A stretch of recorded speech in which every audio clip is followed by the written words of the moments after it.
Good day, everyone. Hello and welcome back. This is our third episode of the Appearance series, and this episode is all about body shaming. Like, are you not embarrassed? It's very embarrassing. Yeah. And rather than kind of focusing on research and the psychological perspective, I guess we'll go into it a little bit. But rather than making the episode like that way inclined, we're going to be talking a lot about our early life experiences and just things that we've observed growing up, I suppose. Yeah. And, things that you've shared with us, because we've been having some amazing conversations over the last week in our DMs based off our last episode on race, culture and ethnicity. And a lot of people have been sharing their personal stories with us, for which we're really grateful. So we're going to, go into those as well. Yeah. So when was the first time you think you were body shamed, or do you remember? Oh, that's a really good question. I don't remember. No? But what I do remember is that the body shaming started very young. I know that I was a child when I was told to stop reaching for the snacks. By my parents. Yeah. Dad mostly, without throwing them under the bus. Yeah, it was like I was always just a bit chubbier, especially as a kid. I had a lot of baby fat on me. You were just quite a chunky baby. I was just chunk. I was a big chunk. And yeah, it was just like, stop. It was always the stop eating. Stop. Yeah, I guess it was never... Yeah. I remember that. And they would always say, like, you're going to get fat. You're going to get fat. It was never shaming. Fat. Yeah, you are fat directly, until I was maybe, I'm going to say like 9, 10-ish. Wow, that's still so young. Yeah, which is still pretty young. But I know it was usually when I'd go on holiday, and if I'd go on holiday without mum and dad, like with extended family and stuff, and I would come back, actually, I'm saying it was predominantly dad. It wasn't. It was mum too. Yeah. Because she would always be the first person to say something as soon as I would like get home. You know? What do you mean by that? Like, as soon as I get home from holiday, they'd be like, "Oh my God, you're back, whoa." And the first thing she would say to me is, "You've got fat." Yeah. I remember, because this is, and we're going to go into this further, but this is quite a big cultural thing, and there are a lot of cultural differences when it comes to shaming and what's perceived as the ideal beauty standard. It varies between cultures, and as third culture kids or children of immigrants, I think this is where a lot of the lines for us got blurred, and there was a lot of confusion and misunderstanding surrounding our identity and what we should like about ourselves and what we should be working on, because we were getting or receiving different messages from from two cultures. For sure, yeah. And within the Iranian community, the part of Iran we're from anyway, the south, it's seen to be favourable if you were a bit more on the chunky side. Yeah. Like, it symbolises health and wealth. And wealth, yeah. And for me, it was always the opposite. I got skinny shamed. Yeah. Even though I was never that skinny. You just have it's just very my frame. particular frame. Yeah, exactly. It's not that you're skinny. It's just that I got really long limbs. Yeah. I'm really gangly.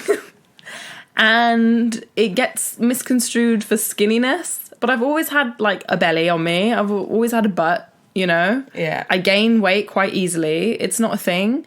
So... Yeah, we lose and gain weight fairly quickly and easily, I would say. Yeah, and not that that's something to aspire to, but it's like when especially your parents or your family aren't seeing the reality of your experience, and they're putting it on you, that you're too skinny or you need to eat more.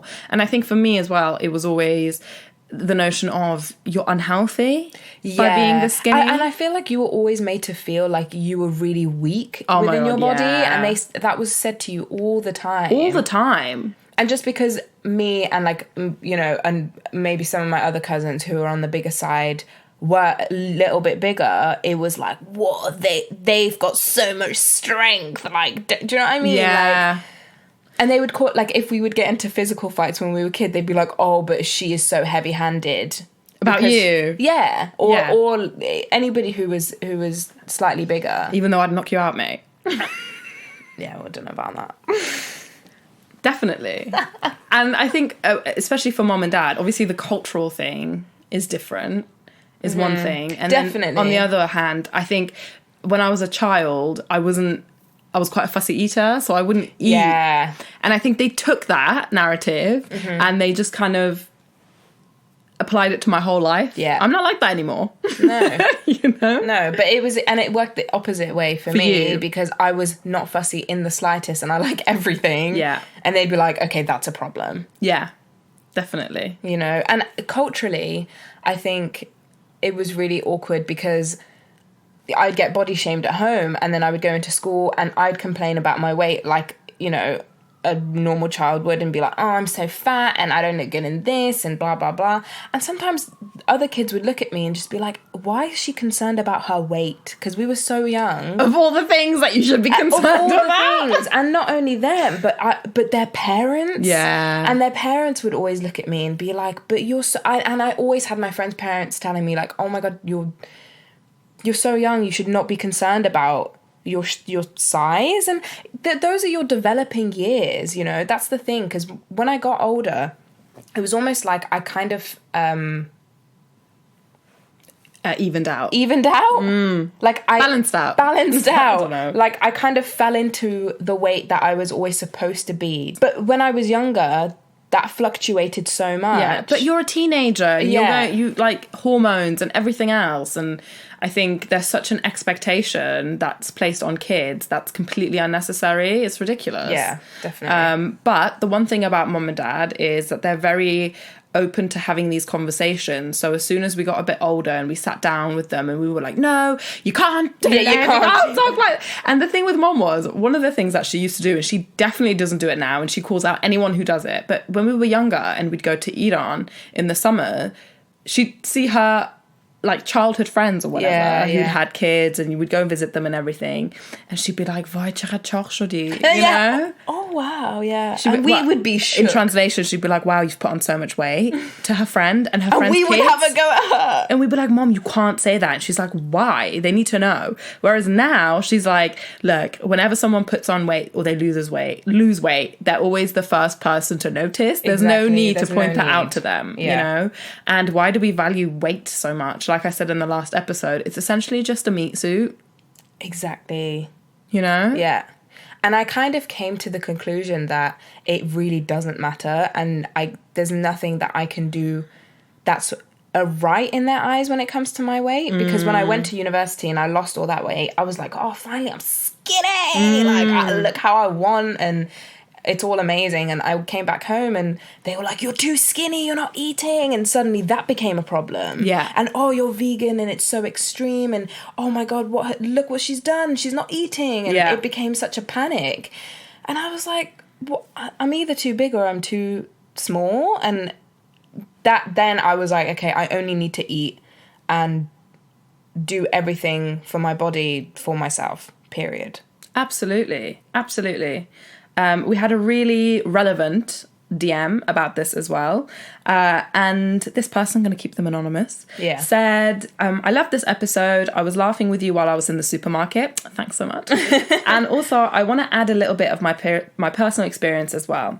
Because when I was fit and thin, I didn't get any negative responses or any responses at all about my body, while I was depressed, going through identity crisis and not eating 3 days. And now I'm 20 kilos heavier, and so many people feel the need to comment on my weight, good and bad, mostly bad. But now I'm happier than ever. I live with my boyfriend and moved out of my parents' house, surrounded by people I want to. And also culturally, my mom reminds me every time my body has changed. Yeah. And again, this goes back to the cultural differences that we were talking about. This person is based in the Netherlands. And the conversation that we got onto essentially was that what she was saying really reminded me of living in Germany, in the sense that it's the norm to be fit and healthy, and it's kind of health orientated. Yeah. So they say. And they're very blunt in their approach. So they will tell you to your face you've put on weight. And so with the German people and so with the Dutch, you know.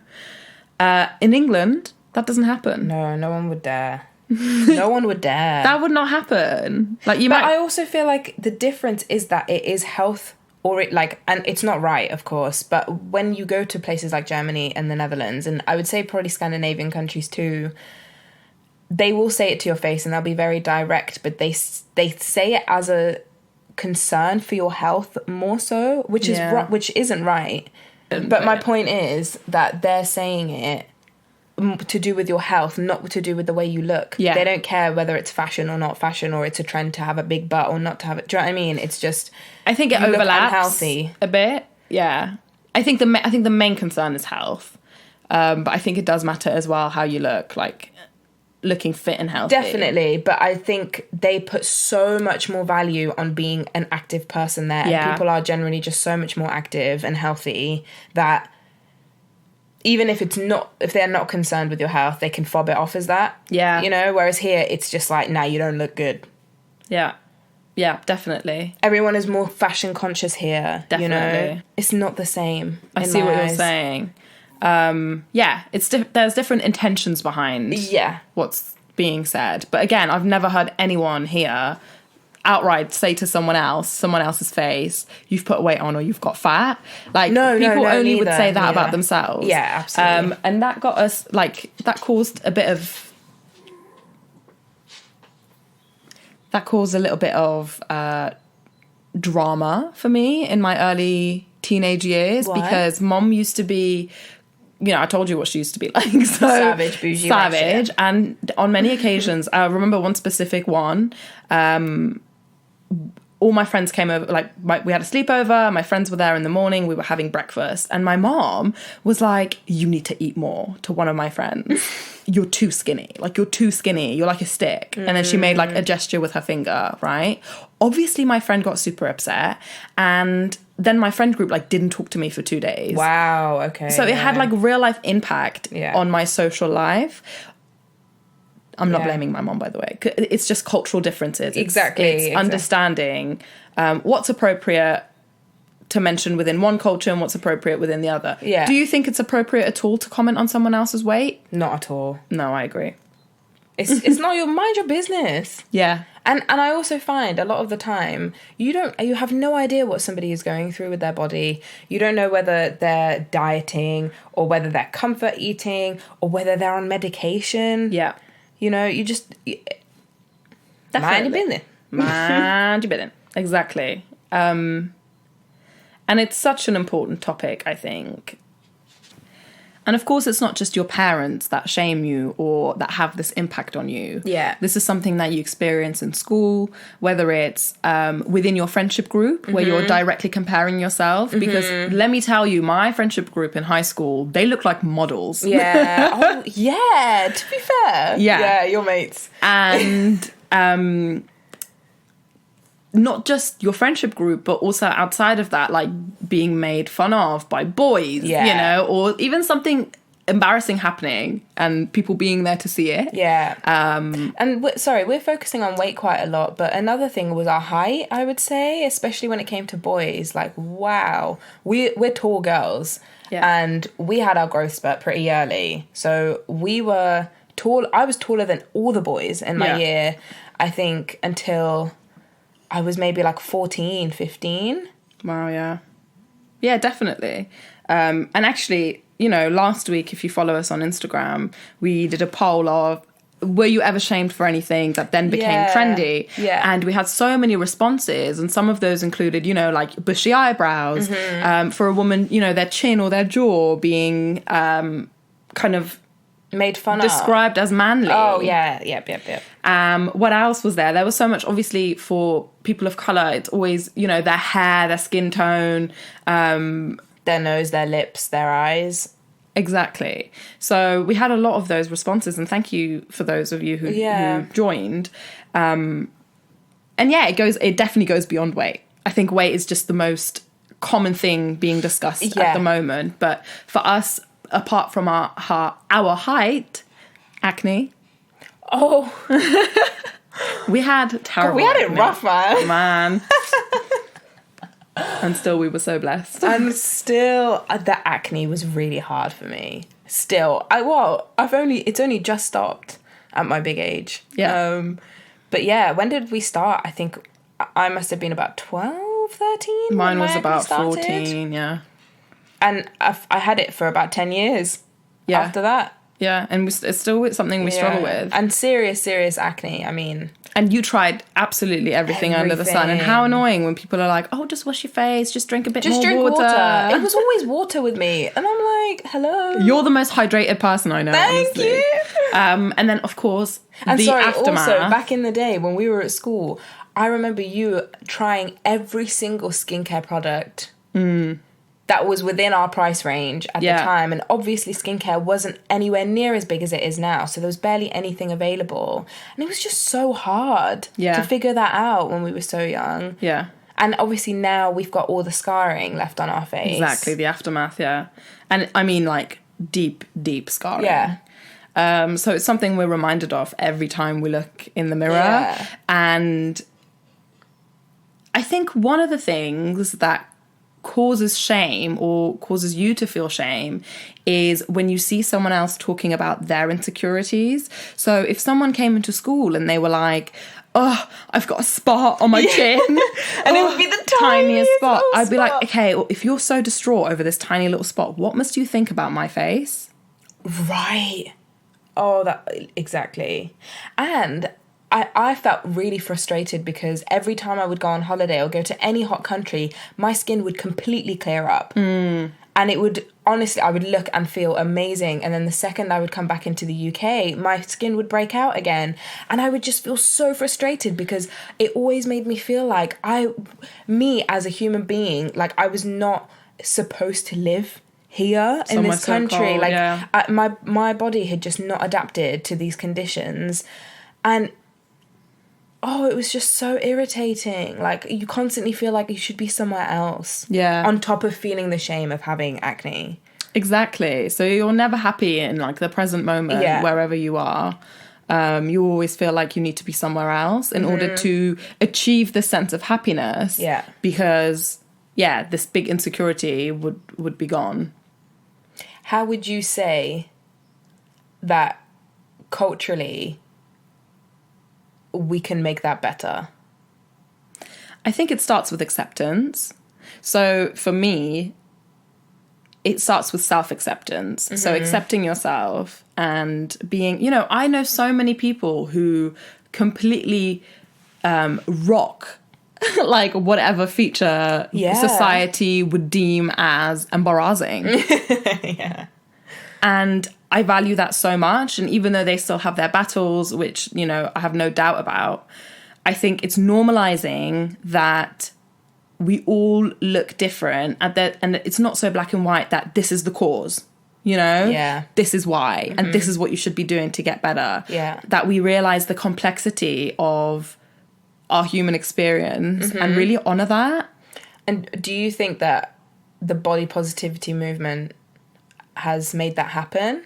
I think it's definitely opened up the conversation. Yeah, I would agree. Which I think is so valuable. And I don't know, I think if I had seen all of this stuff online now or followed all these pages when I was in my teens, I definitely think it would have helped me overcome some of my insecurities that took me maybe 10, 15 years to overcome otherwise. I think so too. But I also think it's what you choose to expose yourself to, especially on social media. For example, if we were teenagers now and we had Instagram, I would think I would have to make a conscious effort to follow those particular influencers and make sure that those are the things that I'm exposed to, because Instagram is also pure perfection. Yeah.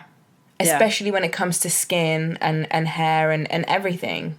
And I think whilst this is a work in progress, it can sometimes make you feel like, why aren't I there yet? And you're always striving towards this goal of like self-acceptance and understanding, whereas it's not something that's achievable. It's something that you just embody, right? Like once you understand it, it's not something that you constantly have to think your way out of. And you're going to have good days and you're going to have bad days. But I think the way that it's marketed and presented online is that some people have just completely completely overcome this. Yeah, and they're like, just tell yourself you love yourself. Just love yourself. Yeah, no. And that's what I struggle with, because there's been so many accounts that I've come across, especially with like acne, for example, that's just like, embrace your textured skin, like just love it. And I'd be like, yeah, like absolutely. I'd go and look in the mirror and I'd just be like, I still don't believe it. At my core, I don't believe that I look beautiful. Yeah, no matter how many of these that I read. Because for all the for the 10% of body positivity, or let's say skin positivity, that you see online, yeah, right, you see 90% of advertising for perfect, beautiful skin. You have people sharing pictures with filters on that smooths their skin out. And that's actually the way the algorithm works. The more that I engaged with this kind of stuff, the more skincare it's going to show advertisements I would get. Yeah. And it was so frustrating because I would get roped in so easily, and I'd be like, oh, these patches look good. Let me just have a quick look at these. Yeah. When I've tried everything, I've already tried everything. And that's why I think it can be dangerous too, because it feels like a bit of a scam. Yeah, definitely. And another thing I think that the online movement doesn't necessarily embody or do justice, because, and there is a reason for it, and I think the reason is that our attention span is so short on social media that we need to have like a really bright, beautifully graphic design to be captivated, and a short caption to understand it. There's no like space for long conversations and debates and discussions without it seeming like there's two sides. You know what I mean? I do, yeah. So I think another way it doesn't do it justice is that sometimes people get defined by, I don't know, their weight or by their skin. Yeah. And I've had, obvious example, Lizzo. Yeah. Oh, it's so funny. I was literally about to mention her. Yeah, but also being congratulated for being so confident. It's so condescending. Yeah. Oh my and gosh. patronizing. Yeah. And this is especially for people who are overweight. Like they get congratulated. They're like, you're so strong, you're so brave, you're so confident. Where'd you get your confidence? And it's like, I am more than this. She has a right to be confident because she has a right to be confident. Confident, full stop. Period. Yeah. Yeah. And he. Let's not discriminate, sorry. Yeah, definitely. So I think it's opened the door for the conversation. And of course, we've seen the impact on culture. We're seeing a lot more diversity in advertising. Yeah. I do think that it's being branded it's being sold to us in this way, because actually I'm going to read this out as well, because someone messaged me this and I thought this was so on point. I asked why we think these trends happen, or why we think they're allowed to continue, especially when they're harmful. And someone replied to me. I'm not going to read the whole response, but I'll just read this bit. It says, my theory, people are done with society and speak up.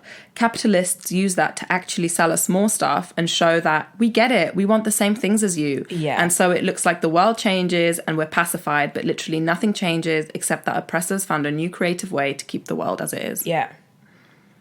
Yeah. They benefit and profit from any kind of social justice movement, I would say. Yeah. Capitalism. Yeah. It's the same with like Black Lives Matter. It gets flipped and it's sold to you. Exactly. The movement essentially becomes just like a pawn in the game.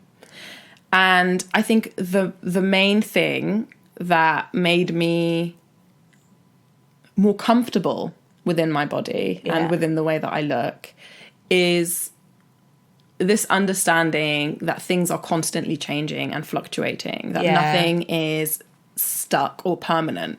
And, you see so many people like clinging onto their youth as they age, and they find it so difficult to move with that change and be open to that change. So for me, the first thing was accepting that everything fluctuates. Yeah. My skin, my weight, my hair, my height, everything. Our parents have shrunk. You know what I mean? Things that I used to be concerned about that I'm no longer concerned about, it's possible that I'll be concerned about them again, you know? Yeah. It's just really sitting in this flow. And being open and accepting to whatever is going to happen. Yeah. Because, like, for example, although my skin's pretty much cleared up now, I still expect myself to get a spot or two in upcoming days. You know, like, and I know that if that happens, I'll be okay with it.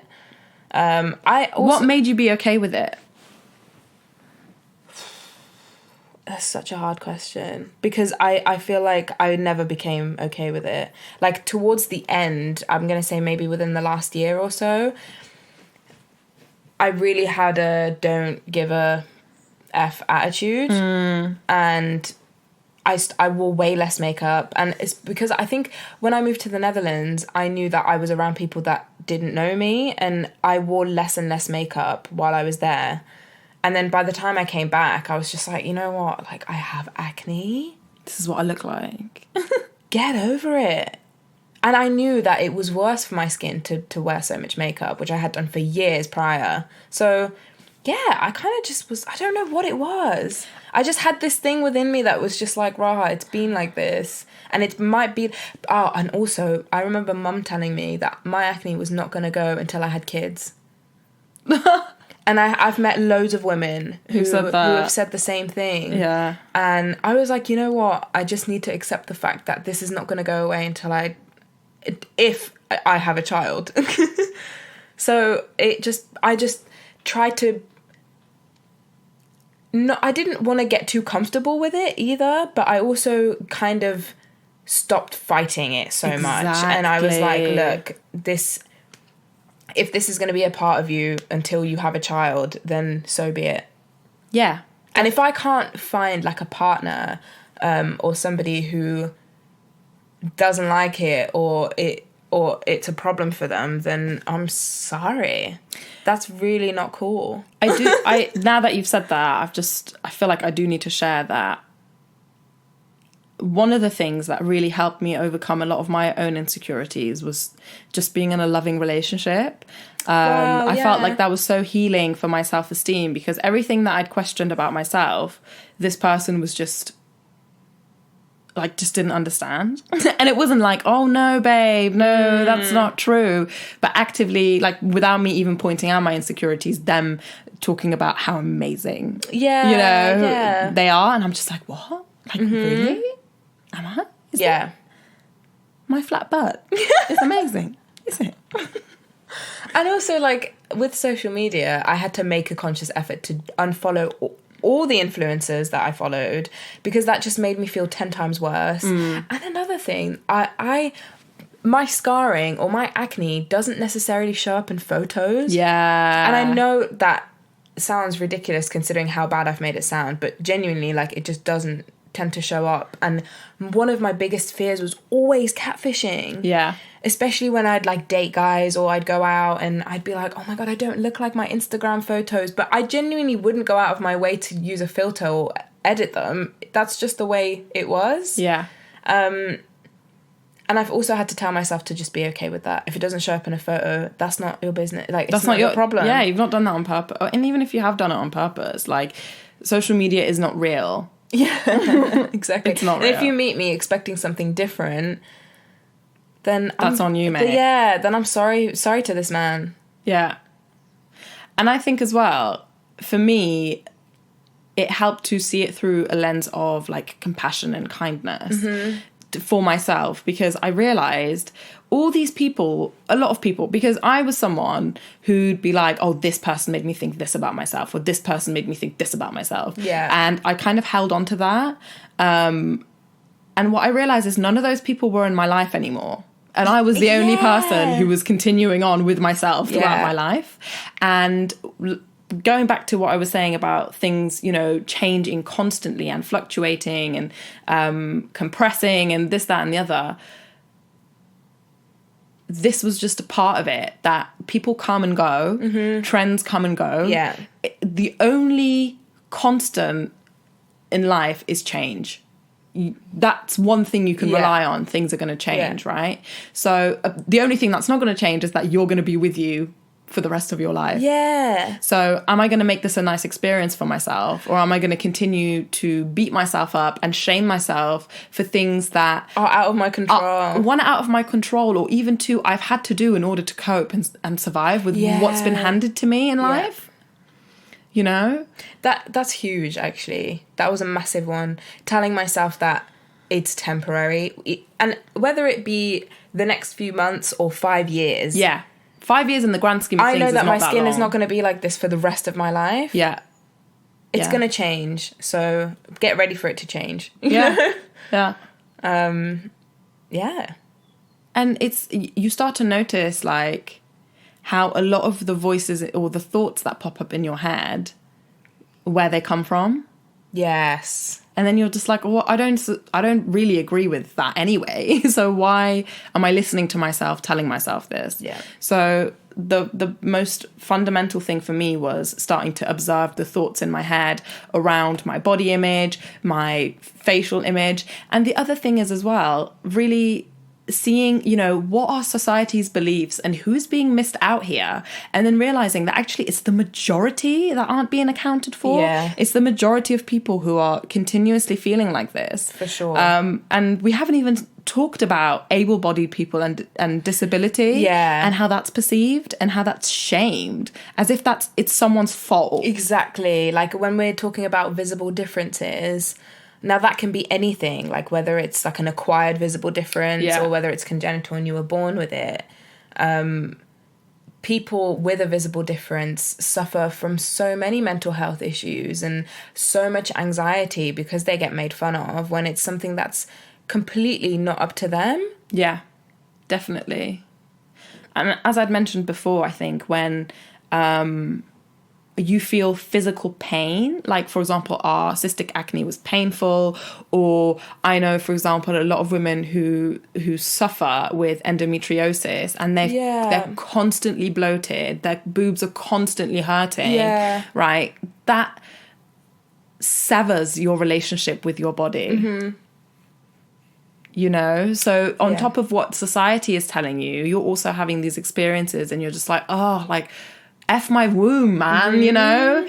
And yeah, you're just kind of like fighting with yourself. Yeah. And I think showing yourself compassion and love is so, so important, because it was after I read Louise Hay's book, which a lot of people don't rate and don't agree with. But I always remember she had a section in her book where there was like every single illness or everything listed, and she would write the emotion that was attached to that. And with acne, it was anger. And I'd realized how angry I felt. Like I just felt pure rage towards my skin, and I was treating it that way. And now when I look in the mirror, I'm just like, hi babes. You've gone through so much. You've gone through so much. God bless you. You know, and I really try, and I just feel like that's done heaps for me, because I don't treat my acne or my skin like it's the perpetrator, you know? Yeah, like it's a criminal. That's what's causing me all my problems. Yes, exactly that. And also unpacking certain things, especially when it comes to like immigration, I'd realized that I'd kind of correlated the two things, where I thought that because people like stereotypically perceive immigrants as dirty, that was reflective of my skin a lot of the time. And that was something I really internalized for like a long time, until I realized, and I was like, okay, I really need to I'm not dirty. strip this stuff away and unpack it, because it's just not true. That's just a narrative that I've created for myself. Yeah.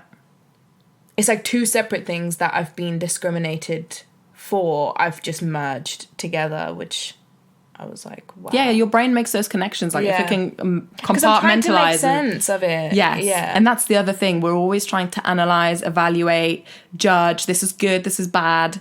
You know. Yeah. And that doesn't help us fully experience what's going on for us. Yeah. So yeah. So yeah. And we titled this episode "Are You Not Embarrassed?" because we feel like we put a lot of pressure on ourselves because we think that other people are thinking, are you not embarrassed? And the people who do make comments or discriminate or even say anything, like, that's such a bigger reflection of them and the things that they're actually insecure about. Well, actually, Raha, I've got a personal story here for you. Go on. I would really consider myself, and if you knew me, I'm going to say like in school or whatever, you'd know I was super judgmental, very black and white thinking, like, this is good, this is bad, this person is bad because they've done this. Where do you think that came from? Yeah, that's another cultural, yeah. So I was super judgmental of people. I think on one hand, we do this because we want to ensure our survival and we want to make sure that we're like at the top of our game. Yeah. But the other thing that I then noticed was that everything I was judging everyone else for, I was being super harsh on myself about. Yeah. Like I was, like for example, right, I would spend hours doing my hair in the mirror. So if I saw someone whose hair wasn't done, I'd be like, how dare they? Oh, ew. Literally ew. Okay? And I realised that just comes from me. Yeah. Because there's been times where I've pointed a certain insecurity of mine out to someone and they've just been like, I've never once noticed that in my life. I never look at that in people. Yeah. Generally. Yeah. But I'm like, I look at that in everyone because I'm so insecure about it. When I got really deep into my mindfulness and meditation practice, and obviously one of the attitudes is non-judgment, and you start doing that by not judging what's arising within you, whether your mind wanders, whether your breath is a certain way, like you're just okay with what is. Yeah. And the more you practice this acceptance, openness, and non-judgment, it translates into your everyday life. And I noticed I wasn't thinking about other people at all. I wasn't thinking about myself. I wasn't thinking about what they looked like, what they were doing. I really wasn't. I had so much more to be concerned with, to be honest. Yeah. And that's when it hit me that I'm like, oh, wow, I used to be so judgmental because I was so critical of myself. Yeah. And I just held everyone up to that same standard. Yes. Which was really harming me at the time. I was so angry. You know, if something went wrong, gosh, it was terrible. It was the end of the world. It wasn't, how I envisioned it. And and that's it. I put so much value on what my thoughts were saying and the way that my mind was working that I completely bypassed all the feelings and the emotions and the sensations and everything that was happening at the same time in my body and was trying to communicate with me like, hey sis, like, I don't think that's right, you know? I don't think that's right. I think this is how you really feel. I was just bypassing that. So yeah, meditation really helped just bridge. Showing yourself some love. It was almost like a warm hug from me to me. Aww. You know. Yeah. This is a much nicer experience. Honestly, it really is. But of course we still struggle with old habits self-shame really die hard. And I notice that when I'm most stressed, that's when my old thought patterns pop up the most. And it's just really good to be aware of that. So when I now notice myself like talking crap about my skin, for example, I'm like, okay, what else is going on for me right now? Why is this popped into my mind again? Because my skin looked exactly the same yesterday and I wasn't having these thoughts. So, you know? Yeah. And I think the other thing is, like, making sure the people around you are aware, because I felt like I would get quite triggered when I'd come back home from uni sometimes. Yeah. Because Dad would still make those comments at me automatically. It becomes so habitual after a period of time that he would just be like, stop snacking. And I remember turning around and being like, you really don't need to say that to me anymore. Like, I am of age. If anything, you told me I was skinny yesterday. And he, like, obviously he apologized. He was just like, it's just so automatic. Like, I always said it to you when you were a kid. Yeah.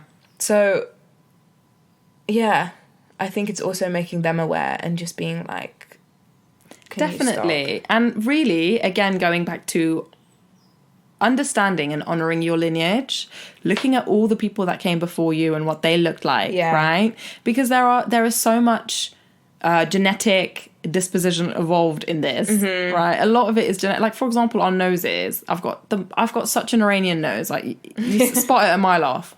And it was one of my biggest insecurities growing up. And I had extended family telling me I need to get a nose job, and this was accepted because I was like, of course I need to get a nose job. Look at it. Yeah, and it's literally a fashion in Iran. Like, it's a trend to walk around with a plaster on your nose because you've just had a nose job. Yeah, that's it's just cool. the complete norm. So I was like, of course I'm going to get a nose job when I'm older. There's no question about it.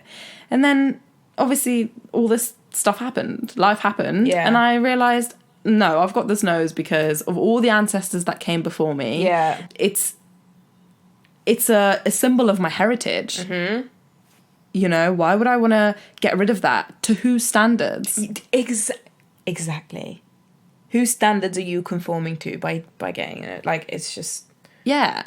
And also, I got big-ass nostrils and they help me breathe so well. So obviously there are so many things that we can include in this episode to do with shame.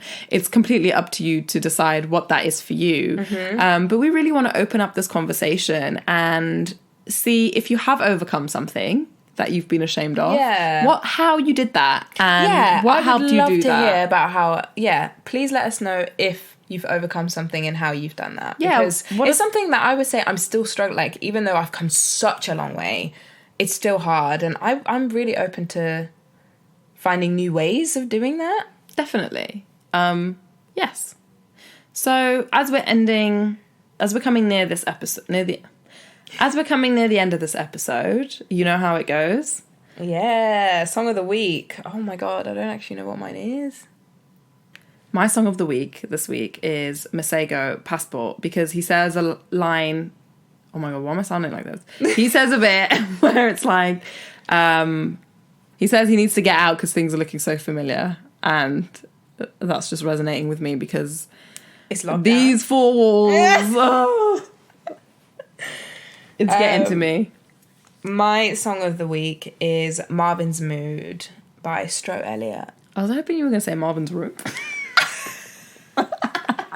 To be fair, but that's just a classic. That's always. So yeah, thank you again for listening. Thank you, and please get back to us. Yeah. Peace out.